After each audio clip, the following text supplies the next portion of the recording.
بسم اللہ الرحمن الرحیم۔ السلام علیکم ورحمۃ اللہ وبرکاتہ۔ میں آج آپ کو اپنی سیریز کی ایپیسوڈ 24 میں خوش آمدید کہتا ہوں، جس میں ہم ذکر کریں گے اسلام کے تیسرے خلیفہ حضرت عثمان غنی رضی اللہ تعالیٰ عنہ کے بارے میں۔ حضرت عثمان بن عفان رضی اللہ تعالیٰ عنہ، جنہیں ذو النورین، دو نوروں والا کہا جاتا ہے، اسلام کے تیسرے خلیفہ تھے۔ آپ نے 24 ہجری سے 35 ہجری تک خلافت کی ذمہ داری سنبھالی۔ آپ کا دور خلافت امن، خوشحالی اور اسلامی فتوحات سے بھرپور تھا، لیکن آخر میں آپ رضی اللہ تعالیٰ عنہ کو فتنوں کا سامنا بھی کرنا پڑا۔ حضرت عثمان رضی اللہ تعالیٰ عنہ کا تعلق قریش کے قبیلہ بنی امیہ سے تھا۔ آپ رضی اللہ تعالیٰ عنہ اسلام قبول کرنے والے ابتدائی افراد میں شامل تھے۔ آپ رضی اللہ تعالیٰ عنہ نے حضرت ابوبکر صدیق رضی اللہ تعالیٰ عنہ کی دعوت پر اسلام قبول کیا اور ہجرت حبشہ اور ہجرت مدینہ میں شامل رہے۔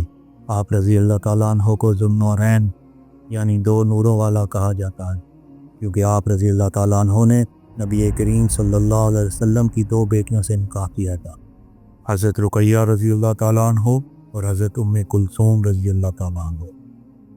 حضرت عمر فاروق رضی اللہ تعالیٰ عنہ کی شہادت کے بعد حضرت عبد الرحمن بن عوف رضی اللہ تعالیٰ عنہ کی مشاورت سے حضرت عثمان رضی اللہ تعالیٰ عنہ کو خلیفہ منتخب کیا گیا۔ آپ رضی اللہ تعالیٰ عنہ کا دور خلافت 12 سال پر مشتمل تھا، جسے دو حصوں میں تقسیم کیا جاتا ہے۔ پہلے 6 سال اسلام کی فتوحات اور خوشحالی دور، بعد کے 6 سال فتنوں اور بغاوتوں کا آغاز۔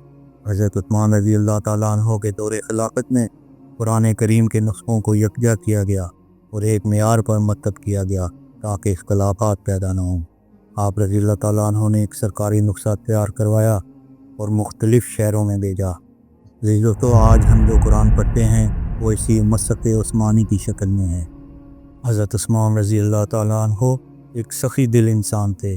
آپ رضی اللہ تعالیٰ عنہ نے غزوہ تبوک میں پورا قافلہ اللہ کی راہ میں دے دیا، مدینہ میں روما کنواں خرید کر مسلمانوں کے لیے وقف کیا، مسجد نبوی صلی اللہ علیہ وسلم کی توسیع کے لیے اپنی ذاتی زمین دی۔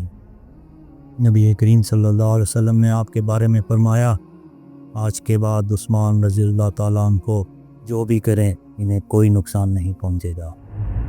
عزیز دوستو، حضرت عثمان غنی رضی اللہ تعالیٰ عنہ کے دور خلافت میں فتوحات اور اسلامی سلطنت کی وسعت کا سنہری دور تھا۔ ان کے ہاتھ میں آرمینیا، آذربائیجان، شمالی افریقہ اور رومی سلطنت کے کئی علاقے اسلامی خلافت میں شامل ہوئے۔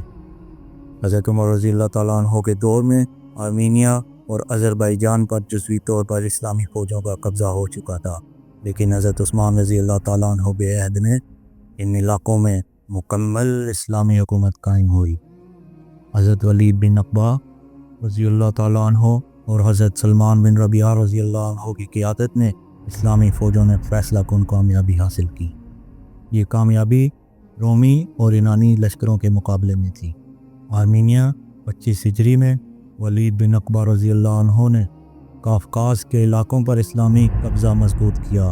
آرمینیا کے کچھ حصے جو رومیوں کے زیر تسلط تھے انہیں بھی اسلامی خلافت میں شامل کیا۔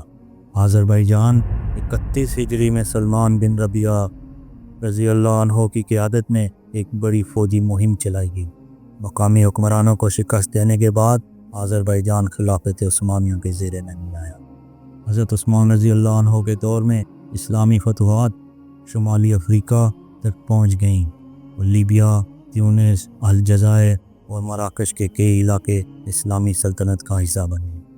حضرت عبداللہ بن سعد بن ابی سرح رضی اللہ عنہ کی قیادت میں اسلامی فوج نے شمالی افریقہ میں فتوحات حاصل کی۔ اسلامی فوج نے لیبیا اور تیونس پر قبضہ کر لیا۔ 30 ہجری کو تیونس اور الجزائر کے علاقوں میں اسلامی لشکر نے رومی فوجیوں کو شکست دی۔ حضرت عثمان رضی اللہ تعالیٰ عنہ نے افریقہ میں اسلامی حکومت کو مستحکم کرنے کے لیے مساجد، قلعے اور اسلامی مراکز قائم کیے۔ حضرت عثمان رضی اللہ تعالیٰ عنہ کے دور میں اسلامی سلطنت کی ایک بڑی کامیابی رومیوں پر مسلسل فتوحات تھی۔ آپ رضی اللہ تعالیٰ عنہ کے دور میں مسلمانوں نے رومیوں کے خلاف بحری اور زمینی محاذوں پر جنگیں لڑی۔ اسلامی بحری بیڑے نے رومی بحریہ کو بحیرہ روم میں شکست دی۔ یہ تاریخ میں پہلی بار ہوا کہ اسلامی فوج نے سمندر میں جنگ جیت کر رومیوں کو پسپا کر دیا۔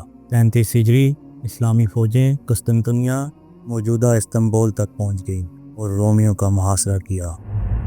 یہ پہلا موقع تھا اسلامی لشکر نے رومی دارالحکومت پر چڑھائی کی۔ ان فتوحات کے نتیجے میں اسلامی سلطنت کی حدود ایشیا، یورپ اور افریقہ تک پھیل گئی۔ عزیز دوستو، حضرت عثمان رضی اللہ عنہ کا دور خلافت اسلامی تاریخ کا ایک سنہری باب تھا، جس میں اسلام کی سرحدیں 3 بڑے اعظموں تک پھیل گئیں۔ آپ رضی اللہ تعالیٰ عنہ کے دور میں کچھ منافقین نے اسلامی خلافت میں انتشار پیدا کیا، جس کی وجہ سے مدینہ میں باغیوں نے حضرت عثمان غنی رضی اللہ عنہ کے گھر کا محاصرہ کیا۔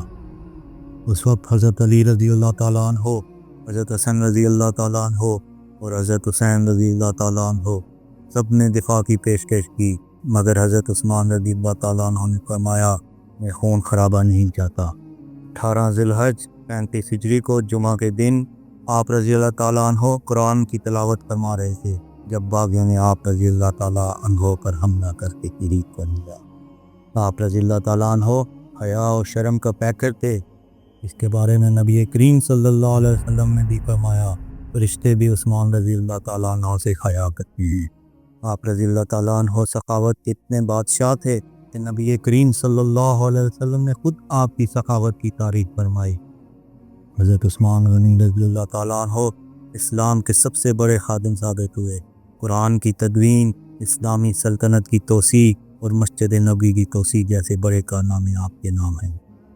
جب باغیوں نے آپ کے گھر کا محاصرہ کیا تو آپ رضی اللہ تعالیٰ عنہ نے اللہ تعالیٰ سے یہ دعا فرمائی، جس کا ترجمہ کچھ اس طرح ہے: اے اللہ، امت محمدیہ کو حق پر جمع فرما اور انہیں فتنوں سے نجات دے۔ میں اپنی یہ ویڈیو حضرت عثمان غنی رضی اللہ تعالیٰ عنہ کی چند دعاؤں کے ساتھ ختم کرنا چاہوں گا، جن کا ترجمہ کچھ اس طرح ہے۔ ایک موقع پر آپ نے دعا فرمائی: اے اللہ، میں تجھ سے ہدایت، درستگی اور بھلائی کی راہ کا سوال کرتا ہوں۔ آپ رضی اللہ تعالیٰ عنہ جب قبرستان جاتے تو زاروں قطار ہوتے اور یہ دعا پڑھتے تھے: اے اللہ، میں تجھ سے قبر کے عذاب اور قبر کی آزمائش سے پناہ مانگتا ہوں۔ آپ رضی اللہ تعالیٰ عنہ اکثر اللہ کی رضا کے لیے یہ دعا فرماتے تھے: اے اللہ، مجھ سے راضی ہو جا اور مجھے اپنی راہ میں شہادت عطا فرما۔ امید کرتا ہوں میری آج کی یہ ویڈیو آپ کو پسند آئی ہوگی۔ برائے مہربانی چینل کو لائک اور سبسکرائب کرنا نہ بھولیے گا۔